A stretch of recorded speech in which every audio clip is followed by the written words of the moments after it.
ओम मातृशक्तये नमः। ओम असतो मा सत्तमं मृत्योर्मामृतं।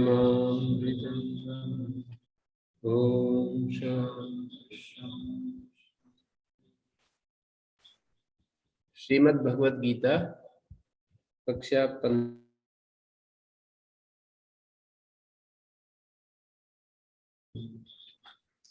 सोमवार का दिन रखा हुआ है, तो किन्हीं लोगों का कुछ प्रश्न है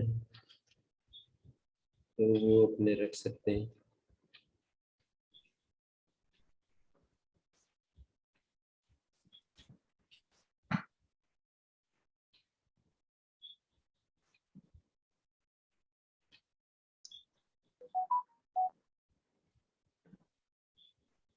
ओम।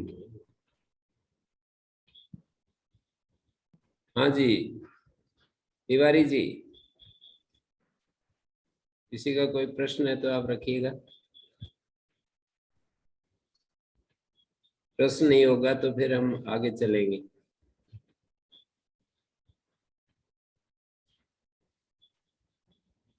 ये वो हो गया,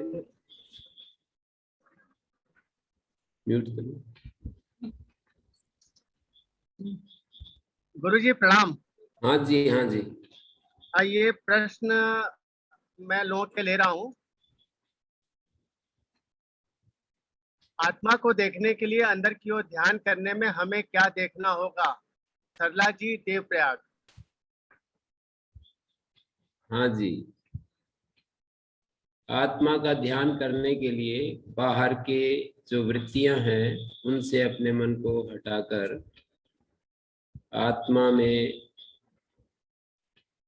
सब कुछ है, आगम प्रमाण से हमें ये अनुभव करना होगा, ये ज्ञान करना होगा, या ये हमें चिंतन करना होगा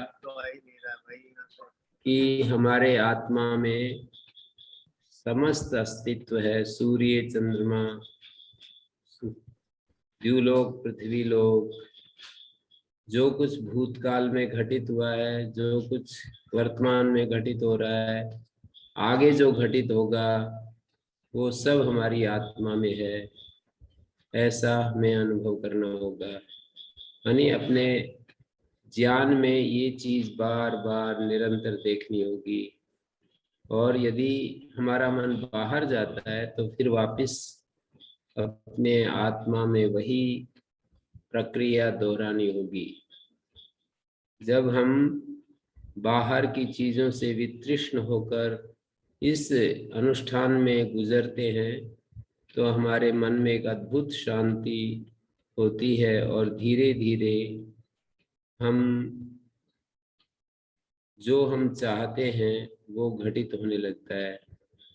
एक नियम है, तम यथा यथा उपासते स तथा भवति। जिस जिस रूप में उसकी उपासना की जाती है, उपासक वही हो जाता है। ये छांदोग्य उपनिषद की एक प्रक्रिया है, दहर विद्या बोलते हैं इसको। उसको सामने रख करके हम इस प्रश्न का उत्तर दे सकते हैं। वहां पर ये कहा है, कल भी मैंने चर्चा की थी, फिर करता हूँ। 8वें अध्याय का पहला मंत्र है, अथ यदिदम अस्मिन् ब्रह्मपुरे दहरम पुंडरीकम वेश्म।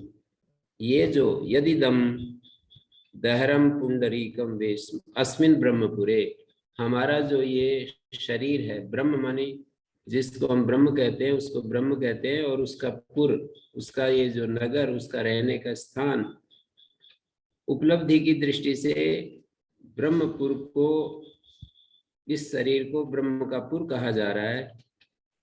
तो इस शरीर में जो ये दहरा, एक दहर कहते हैं सूक्ष्म को, अल्प को कहते हैं, सूक्ष्म को कहते हैं। एक पुंडरीक वेश्म, पुंडरीकाकार वेश्म है। दहरोस्मिन अंतर आकाश है, उसमें एक सूक्ष्म आकाश है, मानी पुंडरीक जो वेश में है, उस पुंडरीक वेश में एक सूक्ष्म आकाश है।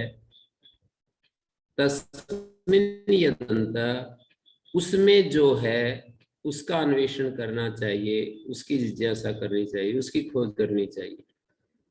प्रश्न ये है कि यहाँ पर दहरोस्मिन अंतर आकाश, एक सूक्ष्म आकाश है, ये जो कहा गया, इसका तात्पर्य है आकाश शब्द को हम यहाँ पर किस अर्थ में लें? आकाश का मतलब जो अवकाश होता है, छिद्र होता है, वो अर्थ है या आकाश का कोई और अर्थ है?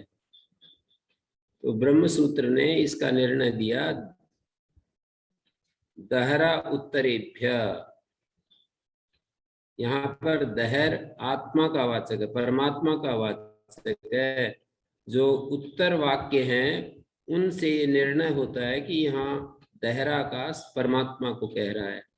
दहरो अस्मिन अंतर आकाश, जो सूक्ष्म आकाश है, अस्मिन कस्मिन, इस हृदय पुंडरीक में जो सूक्ष्म आकाश है, मानी जो परमात्मा है, तस्मिन, उस परमात्मा में, यद अंत है, जो है, उसका हमें खोज करनी है। अब क्या है उसमें? आगे प्रश्नोत्तर क्रम में 3-4 प्रश्न, यहाँ पर 3-4 मंत्रों में ये बात कही है प्रश्नोत्तर के माध्यम से।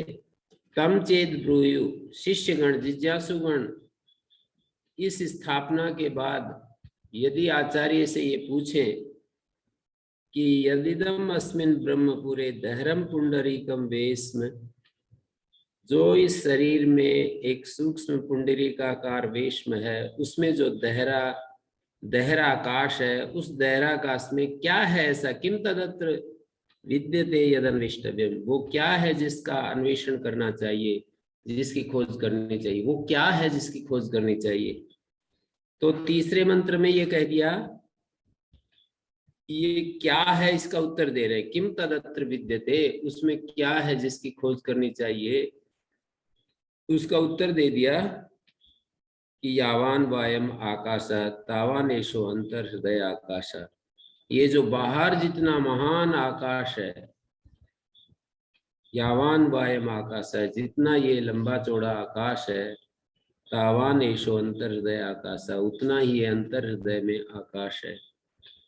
अर्थात बाहर जितना हमको दिखाई देता है व्यापक आकाश, वैसा ही अंतर हृदय में आकाश है। तो ये कौन सा आकाश है? यही वो परमात्मा है जो अंतर हृदय में आकाश बताया जा रहा है। अंतर हृदय शब्द का अर्थ होता है हृदय में स्थित, हृदय में जो है वो आकाश है। उभयस्मिन द्यावा पृथ्वी, उस आकाश में। अब पूछा था ना किम तदत्र विद्यते, उसमें ऐसा क्या है जिसकी खोज करनी है? तो मंत्र में कहा उभयस्मिन द्यावा पृथ्वी अंतरेव समाहिते, अंतर एव, इस दहराकाश में, ये जो हमारे हृदय में आकाश है परमात्मा के रूप में, उसमें, उस परमात्मा में द्युलोक और पृथ्वीलोक भीतर ही समाहित है, अंतर एव समाहिते। वो उसमें वायुश्च सूर्य अग्निश्च वायुश्च, अग्नि और वायु ये दोनों वहां पर समाहित हैं। सूर्य और चंद्रमा ये भी दोनों वही हैं।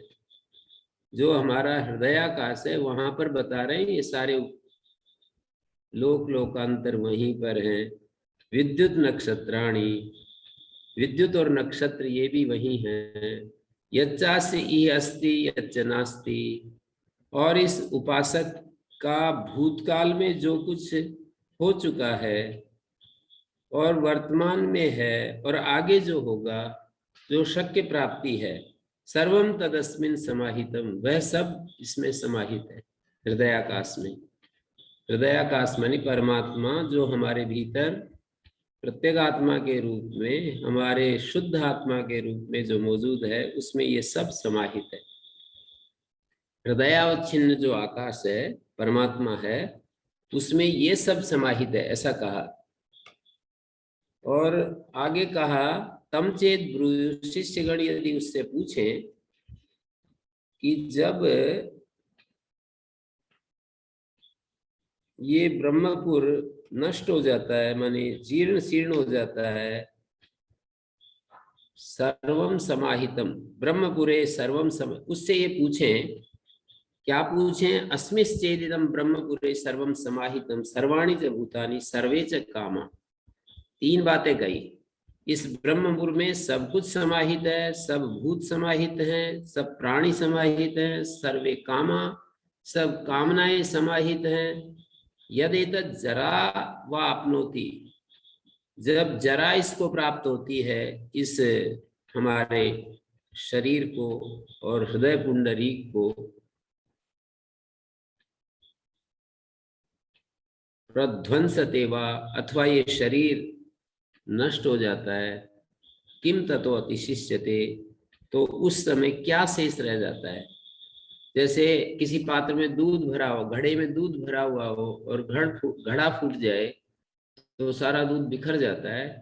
इसी तरह से क्या ऐसी बात हो जाती है कि हमारे हृदयाकाश में जो बताया है ये सारा अस्तित्व, अस्तित्व शब्द कहने से ये सब आ जाएगा जो मंत्र में कहा, सर्वम समाहितम सर्वाणि भूतानि सर्वे कामा, सारी कामनाएं यहाँ पर हैं। यच्च ई अस्ति यच्च नास्ति, जो यहाँ पर वर्तमान में हो सकता है या भूतकाल में था, आगे होगा, सब कुछ इसमें समाहित है। और हमारा शरीर जीर्ण हो गया, मृत्यु को प्राप्त हो गया, तो फिर क्या शेष रहता है? ये चतुर्थ मंत्र में ऐसा प्रश्न किया। और पांचवें मंत्र में कहा, स ब्रूयात, आचार्य इस बात का उत्तर दे, नास्य जरया तज्जीर्यति, इस शरीर की जरा से ये जीर्ण नहीं होता। हृदयाकाश जिसको परमात्मा कहा वो जीर्ण नहीं होता। न वधेनस्य हन्यते, इस शरीर के वध से उसका वध नहीं होता। एतत् सत्यम ब्रह्मपुरम, ये जो हृदयाकाश उपलक्षित, जो हृदय उपलक्षित जो ब्रह्म है, हृदयावच्छिन्न जो ब्रह्म है, तत् सत्यम ब्रह्मपुरम। सत्य जो होता है, यहाँ पर त्रैकाला बाध्य अर्थ में सत्य शब्द का प्रयोग है। तीन काल में भी जिसकी बाधा ना हो, ऐसा ये ब्रह्मपुर है। ब्रह्मपुर शब्द में षष्ठी समास करते हैं तो शरीर अर्थ आता है, और कर्मधारय करते हैं तो ब्रह्मपुर का मतलब ब्रह्म। ब्रह्म च तत्पुरम ब्रह्मपुरम। तो ये, अथवा फिर ब्रह्मपुर शब्द को ब्रह्मपुर उपलक्षित जो ब्रह्म, ऐसा अर्थ कर लेंगे, शरीरोपलक्षित जो ब्रह्म है। तो ये सत्य ब्रह्मपुर है, मानी सत्य ब्रह्म है। अस्मिन कामा समाहिता, इसमें सारी कामनाएं समाहित हैं। हमारे जो दहर पुंडरीक वेश में, छोटा सा जो पुंडरीक वेश में, उसमें जो दहराकाश है, परमात्मा है, उस परमात्मा में सभी कामनाएं रखी हैं। एष आत्मा, अब उस आत्मा की विशेषता बतला रहे हैं। जो हमारे हृदय पुंडरीक आकार जो वेश में, उसमें जो परमात्मा है, उसका स्वरूप बता रहे हैं। 6 शब्द तो निषेधवाचक है और 2 शब्द विधि प्रधान है। एष आत्मा अपहत पापमा, धर्म धर्म से रहित है। विजरो विमृत्यु विशोको, जरा रहित है, मृत्यु रहित है, शोक रहित है। शोक के 2 अर्थ होते हैं। जब हमारे प्रिय वस्तु के वियोग में जो एक हमारे भीतर वो होती है, छटपटाहट होती है, दुख होता है, कष्ट होता है, उसका नाम भी शोक है।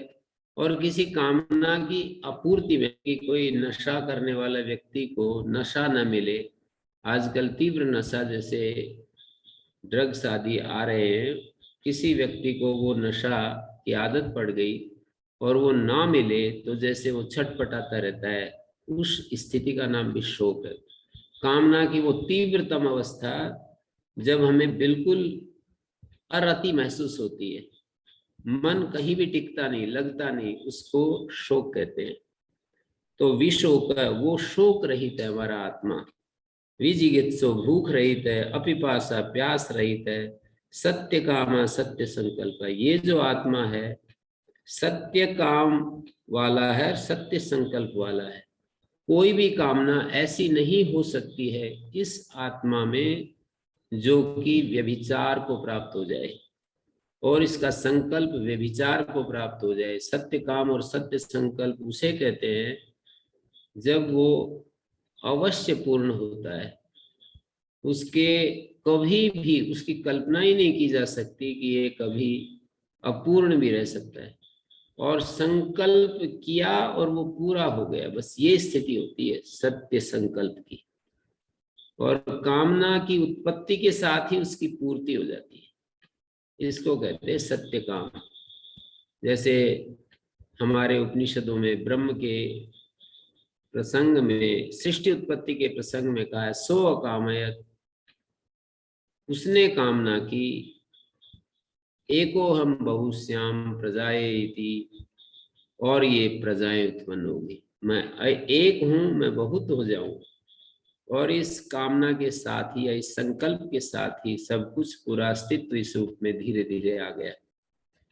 समय एक प्रोसेस से गुजरना होता है, ऐसा तो नहीं कि कामना की और एकदम से। कुछ चीजें ऐसी होती है कि वो प्रारंभ शुरू हो जाता है बस।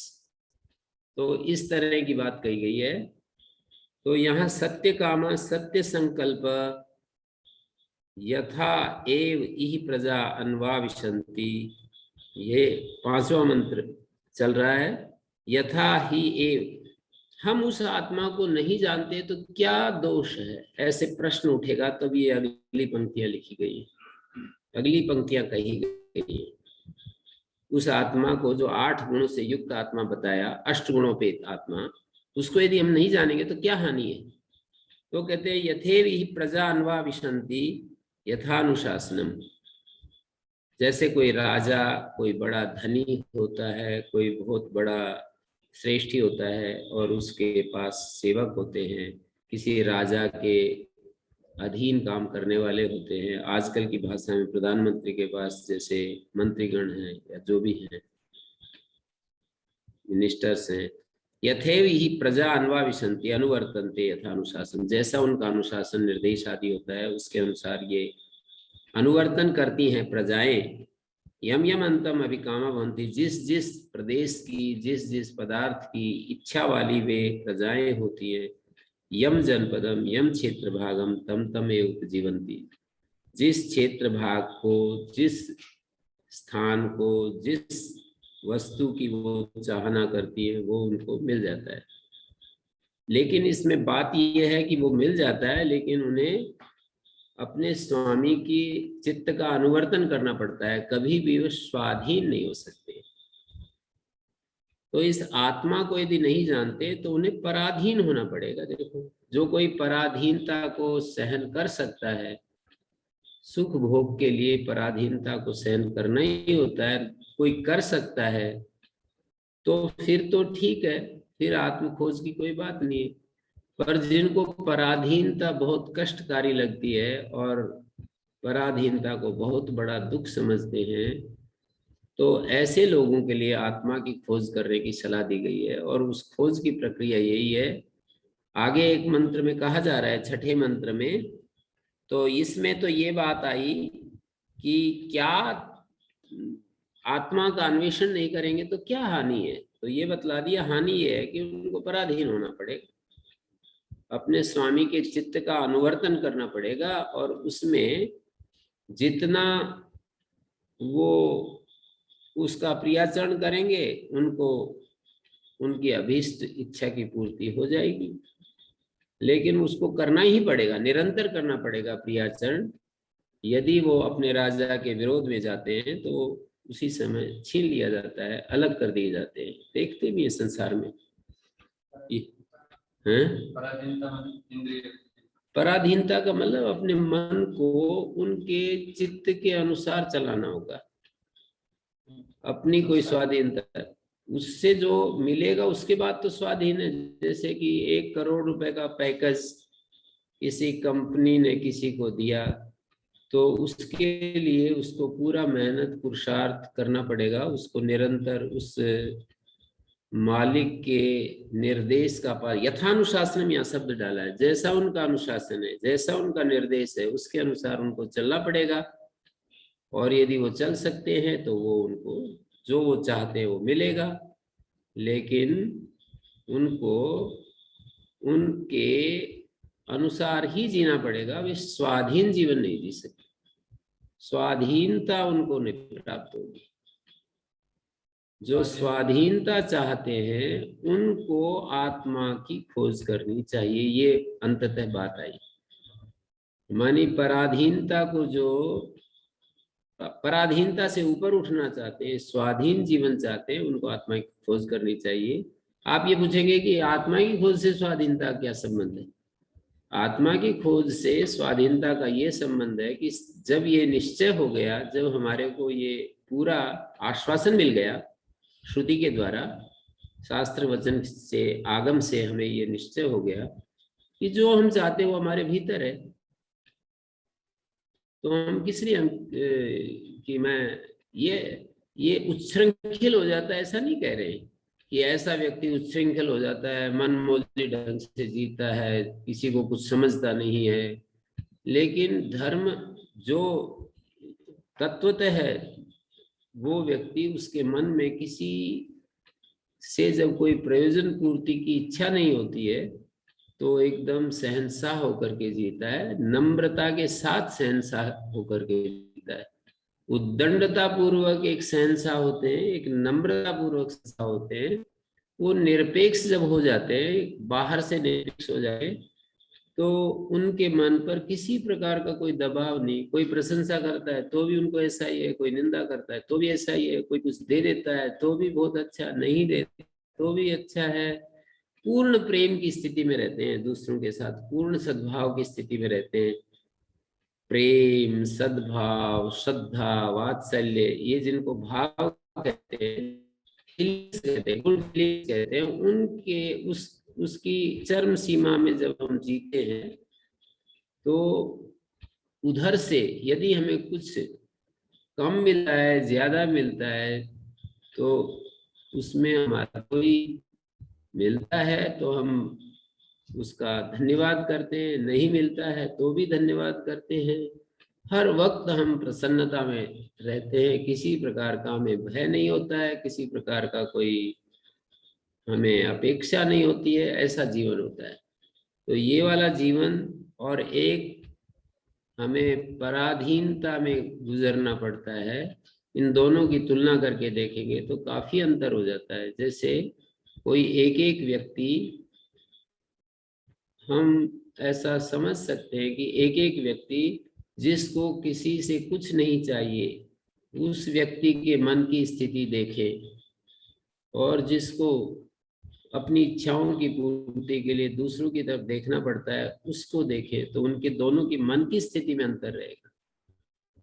व्यवहार दोनों का समान हो सकता है। व्यवहार में समानता की बात यह है कि जो ब्रह्मनिष्ठ है, जो अपने आत्मा की तरफ देख रहा है और सारी कामनाओं की खोज अपनी आत्मा में कर रहा है, ऐसा व्यक्ति पूर्ण तृप्त, संतोष में, शांति में, ऐसी एक अद्भुत एक रसमय स्थिति में रहता है, आनंद की एक चरम सीमा में रहता है। आनंद मीमांसा में जिसको कहा है कि जो अकाम हत होते हैं, जो कामनाओं के मारे नहीं होते, और जिनका जीवन निष्पाप होता है, और जो श्रोत्रिय सुपठित होते हैं, तीन बातें कही, श्रोत्रिय होते हैं, कामनाओं के मारे हुए नहीं होते हैं, अकाम हत होते हैं, और अवृजिन होते, पाप मुक्त होते हैं, ऐसे लोगों को वो ब्रह्मानंद मिलता है, मानी अंतिम कोटि का आनंद मिलता है, ऐसे बताया। तो ये एक स्थिति है। और कामनाओं के मार्ग से चलते हुए हम पुरुषार्थ करते हैं, उससे हमें मिलता है। तो कुछ चीजें हमें मिलती हैं, कुछ चीजें हमें छूट जाती हैं, और वो जो मिलती हैं वो जिन लोगों के अनुशासन में चलने से मिलती है, उनके अनुशासन में जितना चलते हैं उतना मिल जाती है, नहीं चलते हैं तो नहीं मिलती है। इंद्रिय भोग के लिए हम जीते हैं, इसी को इंद्रिय भोगों के सुख के लिए हमें पराधीन होना पड़ता है, एक अलग बात है। उसमें तो दूसरे से ही हमें, दूसरी चीजें हमारे पास होती है तो ही हमें इंद्रिय भोग प्राप्त होते हैं। ये पराधीनता एक मन की स्थिति है। हमें जब हम किसी से लेते हैं तो उसका हमें एक दबाव भी हमारे मन पर बढ़ता है। कोई भी हमें जो कुछ देता है उसकी वो स्थिति नहीं होती है कि वो स्थिति नहीं होती है कि उसने दे दिया और भूल गया, वो कभी भी याद ना करे, ऐसी स्थिति नहीं होती है। ऐसा तो भगवान ही है कि कुछ हमें दे देता है, मैं नहीं, मेरा नहीं, ये किसका है दिया, जो कुछ अपने पास है वह धन किसी का है दिया, देने वाले ने दिया वही दिया किसान से, मेरा है ये लेने वाला। जो लेने वाला है बड़े अभिमान से ये कह उठता है कि ये मेरा है, और मेरा है ये लेने वाला कह उठा अभिमान से, मैं मेरा ये कहने वाला मन किसी का है दिया। सब कुछ हमें किसी का दिया हुआ, जो पिता भी हमको देता है तो एक दबाव होता है।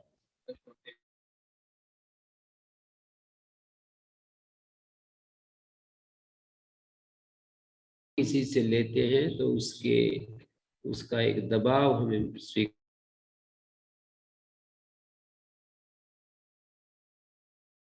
ऐसी हानि है कि आत्मा को नहीं खोजेंगे तो क्या हो जाएगा, तो इसका उत्तर दिया है यहाँ पर शास्त्र में, ऐसा दिया है कि उसको पराधीनता से वो मुक्त नहीं हो सकता है। और फिर ये कहा कि तद यथाई कर्म जितो लोको क्षीयते एवं अमुत्र पुण्य जितो लोक क्षीयते तद ये आत्मान अनुन्विद्य व्रजंती। जैसे कर्म से जीता हुआ लोक क्षीण हो जाता है, ऐसे ही अमूत्र पुण्य लोगों दूसरे जीवन में या स्वर्ग लोक में, जो भी अर्थ करे, पुण्य लोक अमूत्र पुण्य जितो लोक क्षीयते तदि आत्मान अनुन्विद्य। जो अपनी आत्मा को न प्राप्त करके या न जान करके यहाँ से प्रस्थान करते हैं, सत्यांश कामान, और सत्य कामनाओं को न पा करके जो यहाँ से प्रस्थान करते हैं, तेसाम सर्वेषु लोकेषु कामचारो भवति अथि आत्मानम अन्विद्य व्रजंती। जो आत्मा को जान करके प्रयाण करते हैं, सत्य कामनाओं को जानकर प्रयाण करते हैं, तेसाम सर्वेषु लोकेषु कामचारो भवति, वो पूरे स्वाधीन होते हैं, उनके लिए कोई प्रतिबंध नहीं होता है। ये बात कह करके और फिर छांदोग उपनिषद में ही आगे ये कहते हैं, अथ ये तय में सत्या कामा अनृता विधाना तेषाम सत्यानाम सताम अनृतम अपिधानम यो यो ही अस्सीता प्रैति न तम ही दर्शनाय लभते। जिस जिस प्रदेश की कामना करने वाले, हम क्या बोले, तय में सत्या कामा, ये जो सत्य कामनाएं हैं ये अनृत से ढकी हुई रहती है। सत्यानाम सताम अनृतम अभिधानम, सत्य जो कामनाएं होती है सत्य होती हुई उनका अनृत अभिधान बना रहता है। अनृत के कारण से वो सत्य कामनाएं हमें प्राप्त नहीं दिखाई देती, अप्राप्त दिखाई देती है। अनृत क्या चीज है? जो तृष्णा है बाहर जगत में, जो हम उनको पाना चाहते हैं वही अनृत है। तो सत्य कामनाएं अनृत से ढकी रहती हैं। यो यो ही अस्सी इतः प्रैति, कहते हैं कि इसका कोई संबंधी यहाँ से जब प्रयाण करता है उसको कभी देखने के लिए नहीं मिलता है, बाहर जो है देखने के लिए नहीं मिलता है। यदि उसको हम अपनी आत्मा में देखें, आराम से वहीं बैठा है वो, हमारी बुद्धि में, हमारे ज्ञान में वो वहीं पर बैठा है, कहाँ निकल गया वो। हम उसको जब भी अपने ज्ञान में लाते हैं वहीं दर्शन हो जाते हैं। जिस किसी वस्तु की भी अपनी बुद्धि में हम उसका अवलोकन करते हैं वो बुद्धि में ही तो होता है। मान लीजिए मैं एक संसार के समस्त पैसे वालों के सुख को मैं इच्छा करता हूं कि वो सब सुख मुझे मिल जाए, उसके लिए क्या करना है? बस आत्मा में एक बार अवस्थित होना होता है। अभी मैं अपनी बात को आप तक पहुंचा पा रहा हूं या नहीं ये मुझे शक है, पर इसको मैं कुछ शब्दों को बोल करके अपनी बात को आप तक पहुंचाने की कोशिश कर रहा हूं। जो श्रुति का उपदेश है, श्रुति का जो संदेश है वो आप तक पहुंचाने के लिए कोशिश कर रहा हूं। पर मैं कोई प्रतिज्ञा नहीं कर रहा हूं कि मैं जैसे बोलूंगा आप उसी भाव से मेरी बात को ग्रहण कर पाएंगे। यहाँ पर कह रहे हैं कि सत्य कामनाएं अनृत से ढकी हुई है। सत्य कामनाएं ये वो होती हैं कि वो अंदर हैं, यही सत्यत्व है उनका। और अनृत से ढकने का मतलब वो तृष्णा हमारी उन कामनाओं के लिए यदि पैदा हो गई, राग मूलक प्रवृत्ति हो गई विषय में, तो समझ लीजिए अनृत बीच में आ गया। और अनृत बीच में आ गया तो सत्य कामनाएं अप्राप्त जैसी दिखाई देंगी, हमें अप्राप्त होंगी और वो हमें उसके लिए भाग दौड़ करनी पड़ेगी, उसके लिए बाहर हमें हाथ पैर हिलाने पड़ेंगे। तो तेषाम सत्यानाम सताम अनृतम अभिधानम, यदि हम तृष्णा को छोड़ देते और जिस किसी पदार्थ की भी, बड़े से बड़े पदार्थ की यदि हम अपनी आत्मा में कामना करते हैं, आत्मा से बाहर कौन सी कामना होगी जो आत्मा से बाहर उसको प्राप्त करेंगे हम। तो आत्मा में, हृदयाकाश में जिसको हम परमात्मा कह रहे हैं, वहां पर सब कुछ है, ये श्रुति कह रही है। तो श्रुति पर विश्वास करके, श्रुति में श्रद्धा करके हमको अपने भीतर झांकना होगा कि हमारे सारी कामनाएं, सारे पदार्थ, सारे संकल्प हमारी आत्मा में हैं। यहाँ पर पदार्थ और कामनाएं मुख्य रूप से दो बातें बार बार कही गई है। सारे पदार्थ, पदार्थ में लोक, लोकांतर सब कुछ आ गया। और कामनाओं में जो हमारी भूतकाल के कामनाओं में, यदि हम कामनाओं को थोड़ा सा खोल करके देखें, कामनाओं में जो संबंधी गण भूतकाल में थे, जो वर्तमान में हैं, जो आगे जिनके साथ हम संबंधित होना चाहते हैं, एक प्रकार हो गया कामनाओं का। दूसरा कामनाओं का प्रकार है कि जिन चीजों की हम इच्छा करना चाहते हैं, जिनको हम पाना चाहते हैं, मनुष्य जिनको इच्छा करके पाना चाहता है, वो सभी यहाँ पर कामना शब्द से कहे गए। अगले मंत्र में कहा है, कितना अच्छा कहा, अथ ये चासे ये जीवा ये च प्रेता, जो जिंदे हैं जो मर गए, यच्च अन्यद इच्छन न लभते, और जो कुछ और भी इच्छा कर रहा है पर मिलता नहीं, सर्वम तदत्र गत्वा विन्दते, कितने साफ शब्द हैं, सब कुछ यहाँ जाकर के मिल जाता है। अत्र ही अस्य एते सत्या कामा, इस आत्मा में जाकर के सारे सत्य कामनाएं हमारे को उपलब्ध हो जाती है। अनृता विधाना, ये अनृत से ढकी हुई है। बस एक ही काम करना है कि अनृत से, अनृत को बीच में नहीं आने देना। यथा हिरण्यदिभिम निहितम, जैसे यूं कहा कि जैसे सोना, हमारे खेत में सोना हमने रख दिया, हमें तो पता होता है पर दूसरा किसी व्यक्ति को भी उसके ऊपर से आता जाता है, उसको पता नहीं चलता है। उपरि उपरि संचरण तो न विंदेयु एवं इमा सर्वा प्रजा हर गच्छन्ता, नित्य प्रति ये सब प्रजाएं ब्रह्मलोक में जा रही हैं। जैसे सुसुप्ति में तो जा रही होती है, रोजाना प्रतिदिन का अनुभव है, गहरी नींद में जब जाते हैं तो हम ब्रह्मलोक में जाते हैं। अनृतेन ही प्रत्युढ़ा, लेकिन अनृत बीच में आकर के उसको हटा देता है। अनृत ये कारण अविद्या है या कार्य अविद्या है, दोनों ही अविद्या है। ब्रह्मलोक में भी जाकर के हम ये अनुभव नहीं कर पाते मैं ब्रह्मलोक में हूँ, गहरी नींद में। जागृत और स्वप्न में तो बिल्कुल कार्य अविद्या बीच में आ जाती है और हम अनुभव नहीं कर पाते। हमें तृष्णा उत्पन्न हो जाती है और उस तृष्णा के चलते हमें पता नहीं चलता है कि हम ब्रह्मलोक में हैं, हम आत्मा में हैं, हमारी आत्मा में समस्त अस्तित्व है और अप्राप्त की कामना की जाती है। यदि कोई चीज पहले ही हमें प्राप्त है तो हम क्या कामना करेंगे उसकी। आत्मा में सब कुछ है, आत्मा में जब हम पहुंच जाते हैं तो कुछ अप्राप्त रहता ही नहीं। तो इस तरह से इस बात को देख रहे हैं, थोड़ा विचार करते रहें और जो जितना जितना आप विचार करेंगे उतना उतना इन श्रुतियों को भी 8वें अध्याय के प्रारंभ में 8-10 मंत्र हैं ये जो मैंने पढ़े हैं, इन पर बार बार चिंतन मनन करें और फिर अपने को देखें। पढ़ने का यही तरीका होता है, स्वाध्याय का यही तरीका होता है कि हम मंत्र को पढ़ें और उसको अपने सामने अपने को खड़ा करके उसका अवलोकन करते रहें। ऐसा यदि करेंगे तो राह मिल जाएगी। हाँ जी तिवारी जी।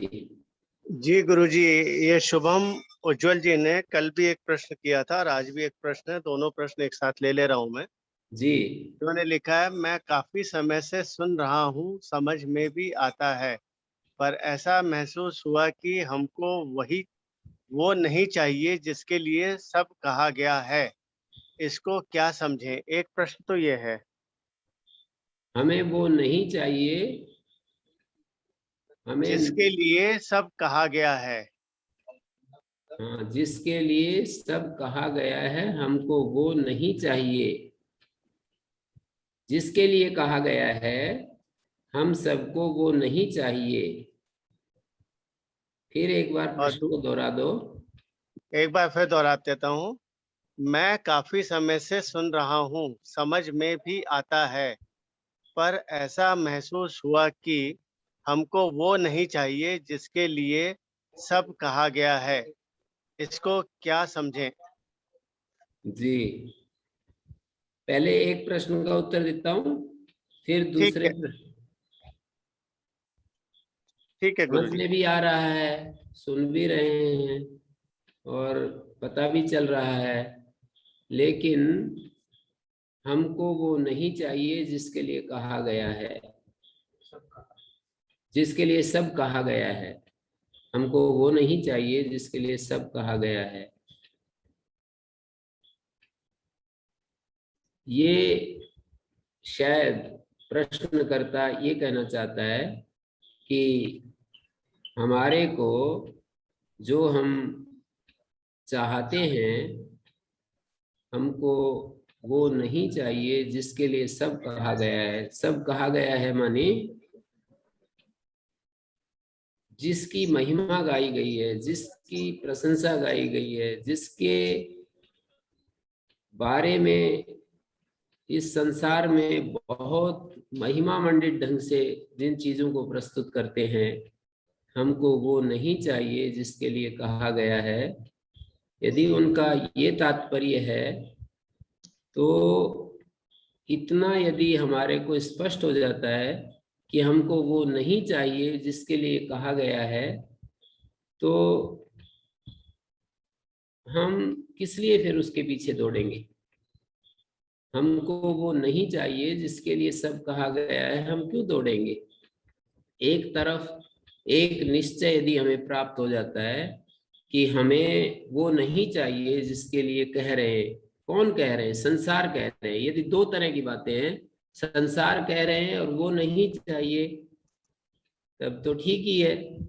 और यदि ज्ञानी जन कह रहे हैं और वो नहीं चाहिए, तो फिर संसार ही चाहिए। इसका मतलब दो बातें होती हैं, या तो हमें संसार चाहिए या तो भगवान चाहिए। तो ज्ञानी जन यदि कह रहे हैं और वो नहीं चाहिए, ऐसा कोई निष्कर्ष निकाले, तो फिर तो हमें हमें क्या चाहिए फिर ये देखना पड़ेगा। ज्ञानी जन कुछ कह रहे हैं और वो हमें नहीं चाहिए, यदि ये कोई सोच ले तो फिर क्या चाहिए। और अज्ञानी जन जिसको कह रहे हैं और वो हमें नहीं चाहिए, तो फिर तो ठीक ही है। तो दो बातें हम सामने रखें, ज्ञानियों के द्वारा कहा गया हमें नहीं चाहिए या अज्ञानियों के द्वारा कहा गया नहीं चाहिए। या तीसरी एक बात और हो सकती है कि बाहर के जितने भी लोग हैं, ज्ञानी अज्ञानी, हमको वो नहीं चाहिए जो ज्ञानी और अज्ञानी बाहर से हमको कहते हैं। हम तो जहां हम खड़े हैं बस उसी में हम तृप्त हो जाए। एक आचार्य अभयदेव हुए हैं जिन्होंने वैदिक विनय पुस्तक लिखी है, पांडिचेरी में भी 20 वर्ष रहे। उन्होंने एक जगह किसी संदर्भ में कहा, ब्रह्मचारियों को उपदेश देते हुए, ये एक वाक्य मुझे मिला और मैं इतना तृप्त हो गया कि मैं बार बार भूय कथय तृप्तिर्हि शृण्वतो नास्ति मे मृतम, जैसे गीता में कहा है। अर्जुन भगवान से कहते हैं कि फिर मुझे सुनाओ, मुझे तृप्ति नहीं हो रही। तो कहते हैं आहा, ये कितना स्वादु भोजन है कि मनुष्य अपने हृदय को अपने आप खाएं। अर्थात बाहर से निरपेक्ष यदि हम हो जाते हैं और अपने स्वरूप में चले जाते हैं, तो बाहर कोई शास्त्र है, कोई ज्ञानी है, कोई अज्ञानी है, उससे यदि हम हट जाते हैं और अपने ही भीतर केंद्रित हो जाते हैं, तो हम तृप्त हो जाते हैं। हमें वो नहीं चाहिए जिसके लिए सब कहा गया है। अर्थात बाहर के लोग, बाहर के शास्त्र जो कुछ कहते हैं, उसकी बजाय हम अपने ही भीतर संतुष्ट हो जाएं, अपने भीतर तृप्त हो जाएं, तो हमारा जो हम चाहते हैं वो हमें प्राप्त हो ही जाता है। हाँ, दूसरा प्रश्न। गुरुजी, मैं उज्जवल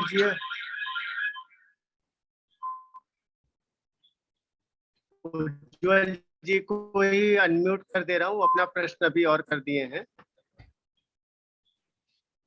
आवाज स्पष्ट नहीं आ रही, बोलिए।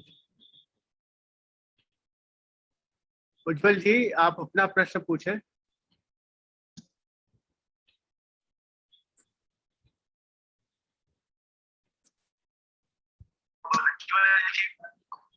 स्पष्ट नहीं आ रही आवाज।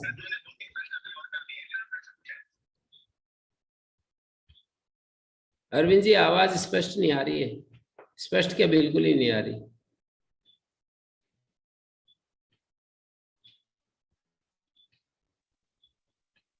शुभम जी, आप अपना प्रश्न 1 मिनट।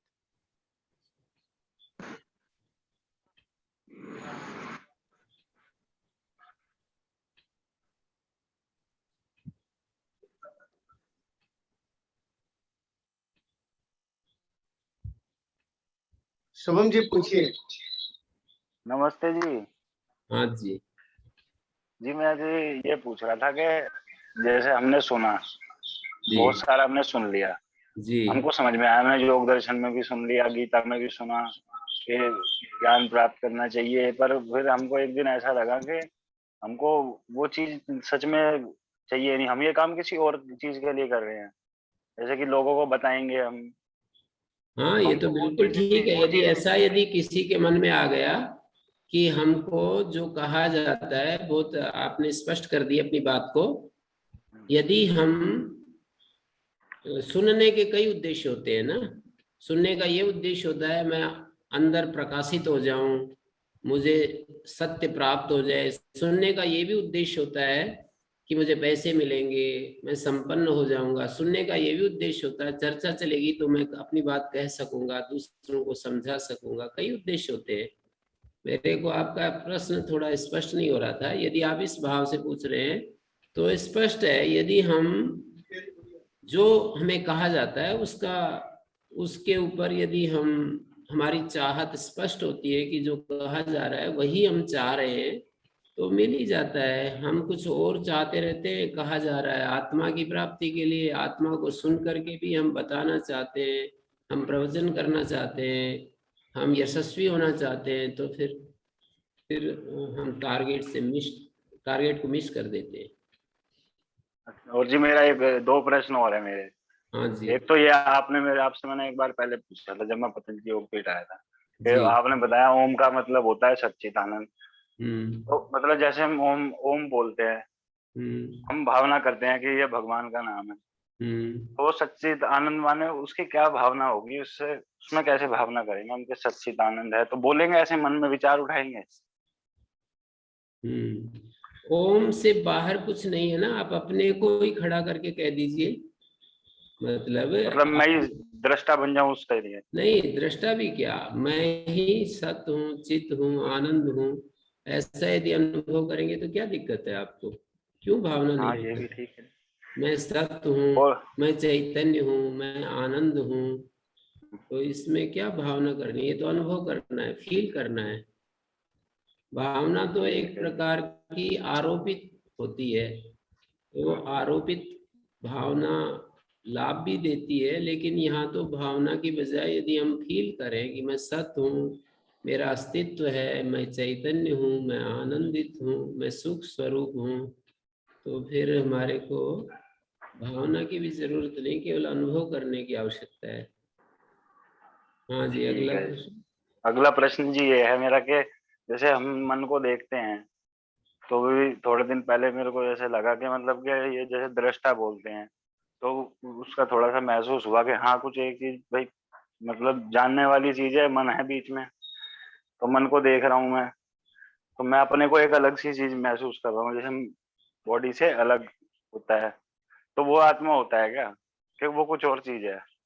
हाँ, अवेयरनेस आत्मा जो बोलते हैं कोई। जानने वाला, जो जानने वाली चीज है उसको आत्मा कहते हैं, जो जानने में आती है वो अनात्मा है। यदि हम दो विभाग करके देखें, आत्मा और अनात्मा, जो जानता है वो आत्मा और जो जानने में आता है वो अनात्मा। जैसे ये मकान हमारे जानने में आ रहा है, इसलिए इसको हम आत्मा नहीं कहेंगे। हमारे संबंधित जो लोग हैं वो हमारे जानने में आते हैं, वो आत्मा नहीं है। शरीर जानने में आता है, वो आत्मा नहीं है। हमारी इच्छाएं, हमारा प्राण, हमारी इंद्रियां, हमारा मन, सब कुछ, मन में उठने वाले संकल्प विकल्प, बुद्धि में आने वाले निश्चय, जो कुछ भी यह शब्द में आ गए, इच्छा द्वेषा सुखम दुखम संघात चेतना धृति तत्क्षेत्रम समासेन सविकारम उदारितम, जो कुछ भी जे बन गया, जानने में आ गया, वो क्षेत्र का हिस्सा होता है, क्षेत्रज्ञ का हिस्सा नहीं होता है, ये तात्पर्य है। तो जो ज्ञाता ज्ञाता होता है, जो जानने वाला होता है, वो अन्य देव तद विदिताद अथो विदिताद अधि, विदित से भी अलग है, विदित से भी अलग है। विदित मानी जितने भी पदार्थ जो हमारे सामने फैले हुए हैं वो विदित कोटि में, और इनका जो कारण है वो अविदित कोटि में। लेकिन एक तीसरी कोटि और होती है जिसको ज्ञाता ज्ञात्री कोटि कहते हैं। तो ज्ञात्री कोटि इन दोनों से भी अलग है। जो भी विदित है और जो भी अविदित है, आत्मा को यदि अविदित कह दें तो भी ठीक नहीं है, आत्मा को विदित कह दें तो भी ठीक नहीं है। विदित अविदित दोनों से एक अलग कोटि का है आत्मा, अर्थात वो सदा जानने वाला है। आत्मा सदा जानना है, जानना उसका काम है। बस जानना में भी वाला जो है ना, ये तात्विक कथन नहीं है, केवल व्यवहारिक कथन है। ज्ञान मात्र है वो, जानने वाला भी जब कहते हैं तो केवल व्यवहारिक भाषा में हम उसको बताते हैं। वाला होते ही वो पुनः मन के साथ संयुक्त होकर के ये वाला बनता है, बुद्धि के साथ संयुक्त होकर के, अंतःकरण के साथ संयुक्त होकर के वाला बनता है। नहीं तो ज्ञान मात्र होता है, अवेयरनेस, केवल प्रेजेंस जिसको कहते हैं, वो है आत्मा का स्वरूप। ज्ञान तो मात्र, ज्ञप्ति मात्र। ये जैसे हम प्रेजेंस को अनुभव करते हैं, तो बस ऐसे ही बैठ जाए, बस अब ऐसे ही आंख बंद करी, हमें अंधेरा दिख रहा है, लेकिन हमको उसका ही पता लग रहा है एक चीज और है, तो वो हम है कि हम और भी कुछ है, उससे अलग भी अंदर और भी कुछ है, नहीं, और कुछ नहीं है। जानने वाली चीज है। हाँ।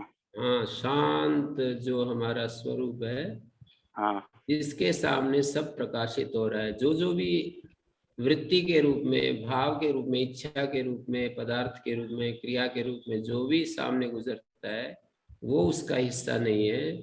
जिसके सामने ये सब आती हैं वो इन सब से अलग है, और वो ज्ञान मात्र है, वो आनंद मात्र है, वो सत्ता मात्र है, ऐसा हम कह सकते हैं। हाँ जी अरविंद जी, आगे। अगला प्रश्न मैं इनसे, यूएसए से जो शेखर जी हैं उनका प्रश्न है, उनको मैं बोल रहा हूँ। शेखर जी, आप अपना प्रश्न करिए। शेखर जी। जी जी जी, प्रणाम। प्रणाम गुरु जी। जी जी। गुरु जी, ऐसा है कि हमारे जो हमने आज तक थोड़ा बहुत पढ़ा है, उसमें त्रैतवाद में हम थोड़ा बहुत समझते हैं, जानते हैं बालक बुद्धि से, मतलब आत्मा परमात्मा प्रकृति का। फिर जब हम दूसरे ग्रंथ पढ़ने लग जाते हैं जहाँ द्वैतवाद आ जाता है, अद्वैतवाद आ जाता है, तो फिर वहाँ हम थोड़ा सा कंफ्यूजन हो जाते हैं। फिर हमारी श्रद्धा कम होने लगती है। फिर भाई ये है वो है, हम सत्य की तरफ मतलब उस खोज में अपने आप को नीचे रुक जाते हैं उसमें। उसको कैसे हम, क्योंकि हम प्राइमरी मतलब बड़ी छोटी कैटेगरी के स्टूडेंट हैं, विद्यार्थी हैं, तो उसको हम कैसे उसके ऊपर विजय पाएं गुरुजी? तो मुझे ऐसा लगता है कि समाधान तो सारे जितने भी वाद हैं उन सभी वादों में समाधान हो ही जाता है। ऐसा नहीं है कि, पर एक जो हमारे लिए सबसे ज्यादा लॉजिकल लगता है और हमारी श्रद्धा जिसमें लगती है, शास्त्र की उस व्याख्या को आधार बनाकर अपने चित्त पर काम करना शुरू करें, अपने राग द्वेष को मिटाएं, अपने शुद्धि अधिक से अधिक बढ़ाएं और अपने आप को शांत रखना शुरू करें और अपने अहंकार को देखना शुरू करें, अहंकार मुक्त स्थिति में रहना, जीना शुरू करें, तो हम किसी भी सिद्धांत को माने, उस सिद्धांत के अनुसार हमें समाधान होता जाएगा, मन शुद्ध होता जाएगा और हमें सत्य उपलब्ध हो ही जाएगा। मुझे ऐसा दिखता है। जी शेखर जी। जी जी गुरु जी, हाँ बस वही ना, उसमें थोड़ी सी अजीत जो, जी। जी जी जी जी प्रणाम। शेखर जी, आपका कोई प्रश्न है तो पूछ लीजिए, नहीं तो अजीत जी को भी मैंने जी जी जी जी परमिशन प्रणाम दे। जी, प्रणाम, धन्यवाद गुरु जी। जी जी अजीत जी आप अपना प्रश्न पूछ सकते हैं। अजीत जी, अजीत जी आप सुन पा रहे हैं? जी जी सुन रहा हूं मैं आपको। जी आदरणीय, अपना गुरु जी से प्रश्न पूछ सकते हैं। जी गुरुजी प्रणाम। प्रणाम। जी ये जो वासुदेव ये शंकर भाष्य में आ रहा है, तो ये वासुदेव भगवान श्री कृष्ण के बारे में है कि और किसी वासुदेव को संबोधित कर रहे हैं? वसुदेव कहते हैं जो सब जगह वसा हुआ है, जी और वसुदेव से संबंधित जो है वो वासुदेव कहलाता है। तो वासुदेव उसको कहते हैं जो सब जगह बसा हुआ है, सब जगह उसकी उपलब्धि ज्ञान दृष्टि में होती है, उसको वासुदेव कहते हैं। वासुदेवा सर्वमिति स महात्मा सुदुर्लभ। वो महात्मा दुर्लभ है जिसके समझ में ये बात आ गया कि सब वासुदेव देखिए, तीन दृष्टियां हैं। वासुदेव सब में है, वासुदेव में सब है, और तीसरी और ज्यादा परिष्कृत दृष्टि कहें तो वासुदेव ही सब है। वासुदेव में भगवान में सब कुछ है। नहीं, पहली दृष्टि में सब में भगवान है, दूसरी दृष्टि में, तात्विक दृष्टि में भगवान में सब है, वासुदेव में सब है। वासुदेव का मतलब एक सर्वव्यापक चेतना। जी जी वो जो सर्वव्यापक चेतना है उसमें, उस चेतना में सब है। और ये सब कुछ जो दिखाई, सर्वम वासुदेवाय, ये जो कुछ भी, सारी मिट्टी के बर्तन मिट्टी से अतिरिक्त नहीं होते हैं, स्वर्ण के आभूषण स्वर्ण से अतिरिक्त नहीं होते हैं। तो भगवान के निमित्त से जो भी ये प्रकट हुआ है अस्तित्व में, उसको यदि हम भगवान कह दें तो क्या दिक्कत है? जी नहीं, कोई दिक्कत नहीं। तो बस फिर बहुत आनंद ही आनंद है।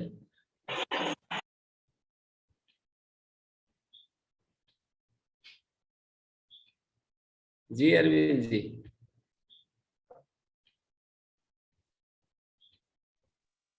उज्जवल जी का फिर से एक क्वेश्चन है। उज्जवल जी को मैं अनम्यूट कर रहा हूँ। जी उज्जवल।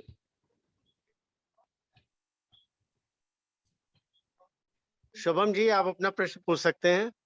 शुभम उज्जवल जी। जी जी गुरु जी, मेरे को पूछना था। जी मतलब जैसे हमको ये लगा कि हम एक अवेयरनेस है, लेकिन हमको हमको अभी भी हम अपने को बॉडी मानते हैं। हमको उसका थोड़ा थोड़ा बहुत हो गया।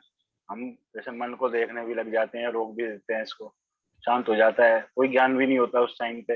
अगर आंख भी खुली है तो भी हम देख भी रहे हैं, पर हमें समझ में नहीं आ रहा क्या चीज है। लेकिन हम वो हैं, हमको ये वो नहीं है कि ये हम वही हैं। हमको क्योंकि ये हो गया है कि हम बॉडी हैं, इससे हम सारे काम करते हैं, तो इसके लिए हमको और अष्टांग योग करना होगा अभी। यम नियम का और तो करना होगा। पहला, हम कोई भी पद्धति से चले, उपनिषद के अनुसार चले, विचार मार्ग से चले, भक्ति मार्ग से चले, सेवा मार्ग से चले, जिस भी रास्ते से चले, हमारे को यम नियम का अनुष्ठान तो करना ही होता है।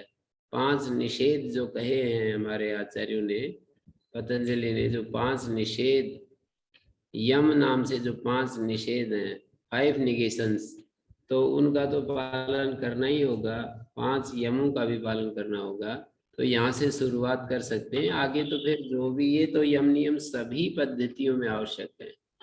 आप ज्ञान मार्ग से चलें, सांख्य मार्ग से चलें, भक्ति मार्ग से चलें, सेवा मार्ग से चलें, निष्काम कर्म के रास्ते से चलें, गीता के अनुसार योग साधना करें, उपनिषद के अनुसार योग साधना करें, ये सारे योग शास्त्र हैं। गीता, उपनिषद, पातंजलि योग के अनुसार करें, वशिष्ठ योग वासिष्ठ के अनुसार करें, या विवेक चूड़ामणि के अनुसार अब साधना अपनी बढ़ाएं। जिस रास्ते से भी चलें, किसी शास्त्र को आधार बना करके चलना चाहते हैं, यम नियम तो करना ही पड़ेगा। ये तो प्रारंभिक क्वालिटी है, बाकी आगे बढ़ते रहेंगे। जितना जितना चित्त स्वच्छ होता जाता है, उतना उतना निर्मलता आती जाती है, उतना उतना स्थिर होता जाता है चित्त, और हम निर्विकल्प स्थिति में जब आते हैं और मन पूरा स्वस्थ हो जाता है, शुद्ध हो जाता है, तो सत्य मिल ही जाता है हमें। यदि हम ईमानदार हैं तो एक वाक्य हमने निकाला है अपने एक्सपीरियंस से, विचार करके, अनुभव से, कि जो हम चाहते हैं और जो जिसके हम जिस योग्य होते हैं, जो हम चाहते हैं और जिस योग्य होते हैं, वो हमें मिल ही जाता है। हमारी पात्रता और हमारी अभिप्सा के अनुसार हमें मिल ही जाता है। तो अपनी पात्रता को हम बढ़ा सकते हैं और अपनी अभिप्सा को बढ़ा सकते हैं। यही 2 चीजें हैं हमारे हाथ में जो हमें करने की होती है। तो पात्रता बढ़ाएं, अभिप्सा बढ़ाएं। पात्रता बढ़ाने का मतलब यही है, अपने राग द्वेष को मिटाना, अपने ऊपर काम करना, अपने को हर वक्त देखना, कहाँ कहाँ मेरा राग द्वेष काम कर रहा है, कहाँ कहाँ मैं प्रमाद में चला जाता हूँ, ये सब। हाँ जी अरविंद जी। ठीक है जी, धन्यवाद।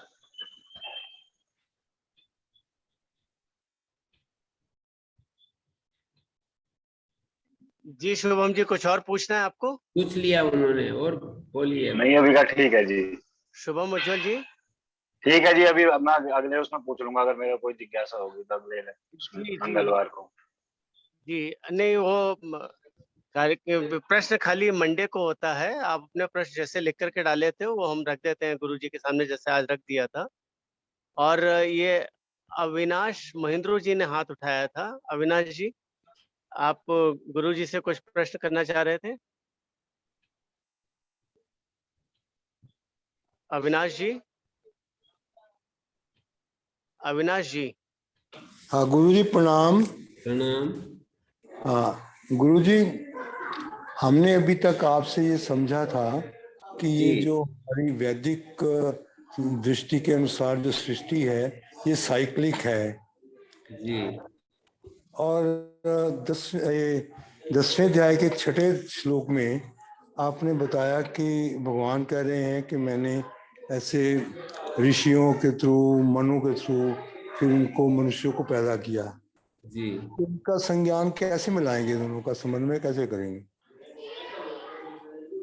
माने जो 6ठे अध्याय में कहा है कि इन सबको मैंने पैदा किया, और दूसरी तरफ सृष्टि साइक्लिक है विधान के अनुसार, जैसे जैसे ये मुझे ये अंडा पहले के मुर्गी, ये साइक्लिक है, ये कभी पैदा नहीं हुआ।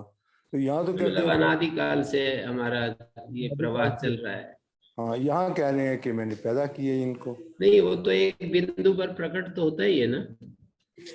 जैसे ठीक है, वो तो साइक्लिक है, वो तो ठीक ही है, लेकिन जब हम कहते हैं कि पैदा किया तो एक बिंदु पर अभिव्यक्ति अनभिव्यक्ति तो होती ही है। इस समय अभिव्यक्ति है, प्रलय का समय आता है तो अनभिव्यक्त होती है। इसमें ऐसा हम देख सकते हैं।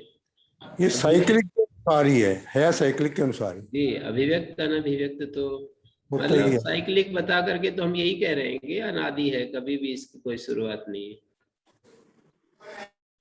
तो इसमें फिर ईश्वर का रोल कैसे आ गया कि मैंने ये पैदा किया? अभिव्यक्ति की दृष्टि से अभिव्यक्त अनभिव्यक्त जो है, यतो वा इमानि भूतानि जायन्ते येन जातानि जीवन्ति यत् प्रयन्ति अभिसंविशन्ति, जिससे ये सृष्टि उत्पन्न होती है, जिससे मतलब अभिव्यक्त होती है एक बिंदु पर। पहले भी थी, फिर बीच में प्रलय हो गया, फिर अभिव्यक्त हो गई, फिर अनभिव्यक्त हो जाएगी, फिर अभिव्यक्त होगी, इस तरह। जी ठीक है स्वामी जी, प्रणाम स्वामी जी। तो आज हम यहीं पर विराम देते हैं और जी गुरुजी। कल हमारे लिए अवकाश है और परसों फिर मिलते हैं। जी कल अवकाश का दिन है गुरुजी। जी जी गुरुजी। ओम शांति शांति शांति।